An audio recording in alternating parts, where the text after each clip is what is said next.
A reading from the Gospel of Luke.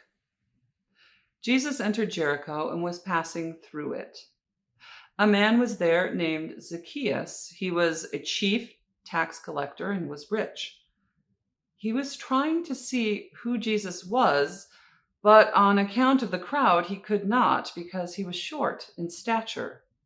So he ran ahead and climbed a sycamore tree to see him, because he was going to pass that way. When Jesus came to the place, he looked up and said to him, "Zacchaeus, hurry and come down, for I must stay at your house today." So he hurried down and was happy to welcome him. All who saw it began to grumble and said, "He's gone to be the guest of one who's a sinner." Zacchaeus stood there and said to the Lord, "Look, half of my possessions, Lord, I will give to the poor, and if I've defrauded anyone or anything, I will pay back 4 times as much." Then Jesus said to him, "Today salvation has come to this house, because he too is a son of Abraham. For the Son of Man came to seek out and to save the lost."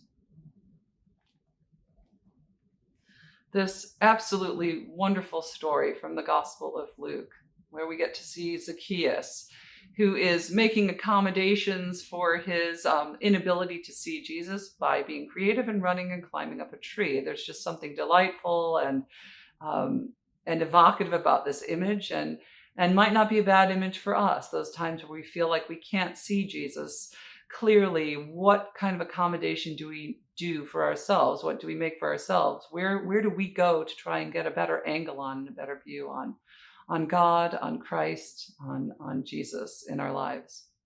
But I want to pull out of this story the absolute brashness and audacity of Jesus, because he sees Zacchaeus hanging there from the tree, and he doesn't invite him down to come and join him at a meal or a dinner. He says, "Hey, Zacchaeus, come down because I'm coming to your house today."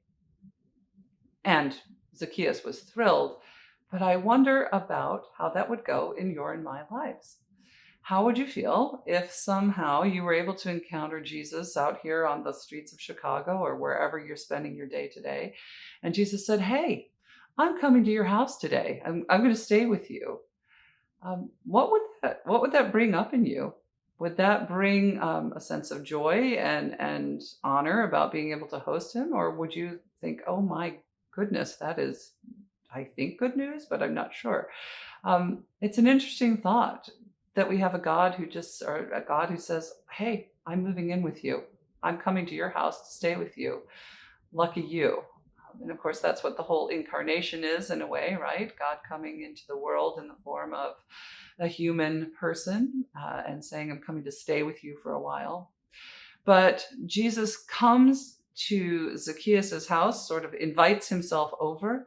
And what comes pouring out of Zacchaeus? But I'm going to give half my stuff away, and I'm going to find those places where I've defrauded anyone, and I'm going to make that right 4 times over. And just this bubbling over of the goodness that was in him and that was activated by this presence of Christ, of Jesus, who sort of drew the best out of him.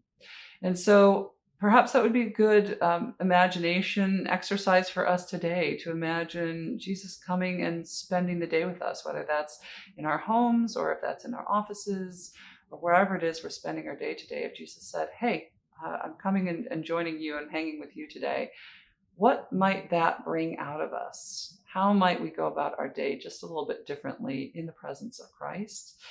I'd say it's a good exercise to take that and spend a little time with it today. And while we're looking to see Christ more clearly, as Zacchaeus did, looking to see Jesus more clearly, Jesus coming and hanging out with us, inviting himself over to be with us and spend time with us, helps us to get a clearer vision not only on him, but on ourselves as well, and how it is we might like to live our best life, following most closely to the one in whose name we minister and whose legacy and life and love we attempt to follow as disciples. So may God be with you in this day as you invite Jesus over, or just accept that he's coming to stay with you, whether you invite him or not. See what that brings up in you, what gratitude, what transformation of heart. May God be with you in that discernment. May God bless you and God keep you this day and always. Amen.